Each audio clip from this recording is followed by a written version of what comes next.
Genesis, Kabanata 23. Nabuhay si Sara ng 127 taon. Namatay siya sa lungsod ng Arba, na tinatawag ding Hebron sa lupain ng Kanaan. Ito'y labis na ikinalungkot ni Abraham. Sandaling iniwan ni Abraham ang bangkay at nakipag-usap sa mga Heteo. Pakiusap niya, "Ako'y isang dayuhan at nakikitira lamang sa inyong lupain. Kung maaari, pagbilhan ninyo ko ng lupang mapaglilibigan sa aking asawa."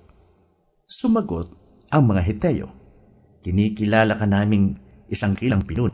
Pumili ka na ng lugar na gusto mo para paglibingan sa iyong asawa.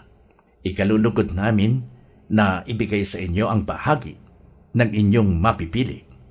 Bilang pasasalamat, yumuko si Abraham sa harapan ng mga tao at sinabi niya, "Kung talagang hindi kayo tutol na dito ko ilibing ang aking asawa, tulungan ninyo kong makiusap kay Efron na anak ni Zohar. Nais kong saksihan ninyo ang pagbili ko sa yungib na nasa tabi ng kanyang lupain sa Macpela, upang ito'y gawing libingan. Babayaran ko siya sa hustong halaga." Nagkataong si Efron ay kasama ng nagkakatipong mga Heteo sa may pintuan ng lungsod. Kaya sinabi niya kay Abraham na naririnig ng lahat. "Hindi lamang ang yungib, kundi pati ang lupang kinalalagyan nito ay ibinibigay ko na rin sa inyo upang paglibingan sa inyong asawa. Saksi ko ang lahat ng naririto." Muling yumuko si Abraham sa harapan ng mga naroroon at sinabi niya kay Efron na naririnig ng lahat, "Kung maaari, pakinggan mo ako. Bibilhin ko ang buong lupain. Tanggapin mo ang tamang kabayaran upang mailibing ko roon ang aking asawa."